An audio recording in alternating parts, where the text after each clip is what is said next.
A man in a yellow jersey crashed on a mountain descent, finished the stage bleeding and broken, passed a roadside concussion test, then was taken to a truck, scanned, and told he would never start another stage of this race.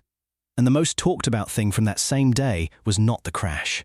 It was not the injury. It was not the human cost of a 30-year-old Norwegian who spent two of the best days of his career wearing the most famous jersey in sport and had it taken from him on a descent at 90 km per hour. The most talked about thing was how fast Tadej Pogačar climbed the Tourmalet. Tell me honestly, is that the sport we want to be watching? Or have we already decided that numbers matter more than people, and we just have not admitted it yet?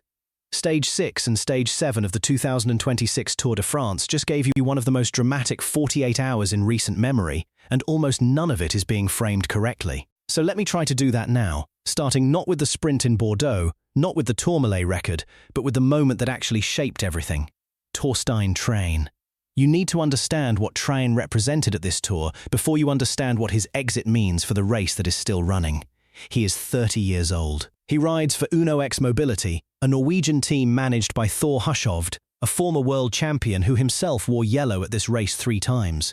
Træen is not a Grand Tour contender in the traditional sense. He is a rouleur, a man built for long, hard days on rolling terrain. The kind of rider who can survive a mountain stage by managing his effort intelligently without ever matching the pure climbing speed of the GC men. And on stage 4, when a 34-man break went up the road and the GC teams collectively decided the day was not worth fighting, Træen rode into yellow by finishing 8th in that group, ahead of everyone that mattered for the general classification, and gave his team their first ever days in yellow at the biggest race on earth. 2 days in yellow. That is all he got. On stage 6, the Col du Tourmalet arrived and did what the Tourmalet always does. It sorted the field by pure climbing ability and left almost no room for intelligence or positioning to compensate. Træen held on through the Col d'Aspin. He lost the wheel of the GC group on the Tourmalet with 10 kilometres to go from the summit. By the time he crested the top, he was 8 minutes behind Pogačar. The yellow jersey was already gone before the crash. But then came the descent. 90 kilometres per hour into a hairpin. A touch of wheels with his own teammate Anders Johannesson. And Træen went down hard onto the tarmac. He passed the roadside concussion assessment. He got back on the bike. He finished the stage nearly 30 minutes behind the stage winner, the yellow jersey literally dusty and torn from the road.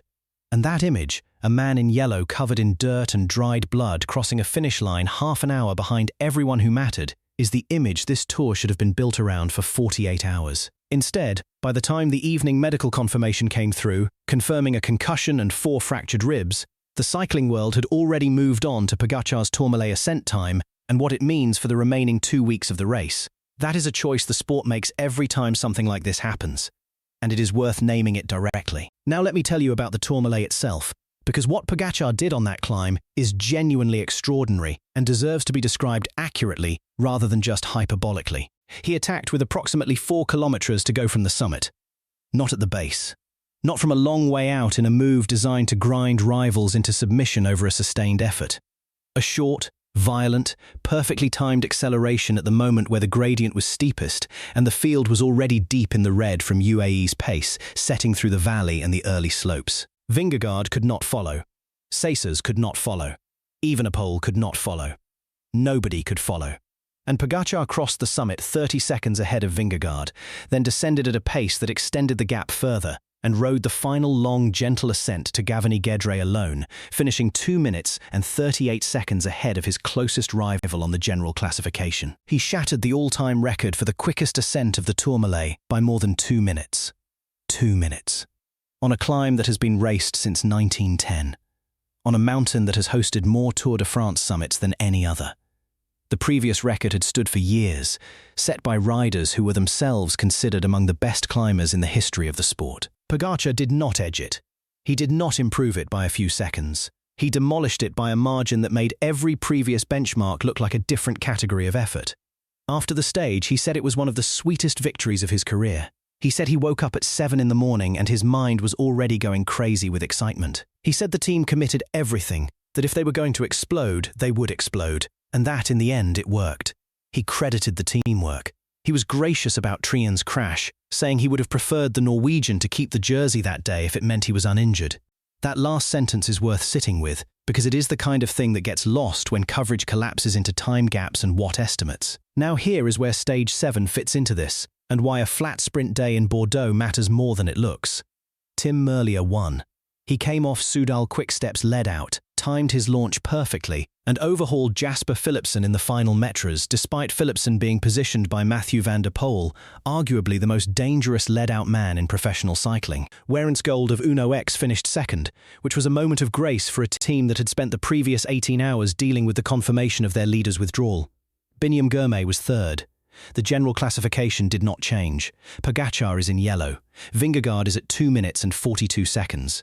Del Toro is at 3 minutes and 27 seconds. Evenepoel is at 3 minutes and 30 seconds. Ayuso at 3:34. Cesar's at approximately 4 minutes and 20 seconds, which for a 19-year-old surviving his first Tourmalet stage at the Tour de France in 40-degree heat against the best climbers alive is a result that deserves more attention than it is receiving. But the story that matters most coming out of today is not Merlier's sprint or Pogačar's lead or even the general classification picture. It is the question of what this tour looks like now that the Tourmalet has spoken. Because here is the thing about a gap of 2 minutes and 42 seconds between Pogačar and Vingegaard after just one mountain stage. That is not an insurmountable gap in terms of pure arithmetic. There are 15 stages still to run. There are Alpine summit finishes, a time trial, and Alpe d'Huez twice in the final week. Vingegaard closed a larger deficit than this against Pogačar at the 2022 Tour and won. He knows how to race from behind. His team knows how to build toward a single decisive moment and land it correctly.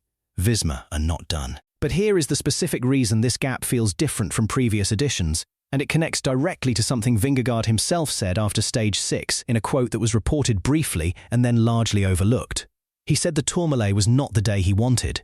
He said UAE put in a big attack and he could not follow, and he had to settle within his own pace. That is an honest assessment. It is also, if you read between the lines of what a rider with his competitive intelligence chooses to say publicly, an admission that he was not simply outpaced on a hard day. He was outpaced on a day where Pogačar had more left. Not the same amount and managed it better. More. A genuine physical surplus that expressed itself in a record-breaking ascent time and a gap that grew on the descent as well as the climb. A rider who has more on a hard mountain day does not usually have less on the next hard mountain day. Vingegaard has the Vosges, the Jura, and the Alps ahead of him.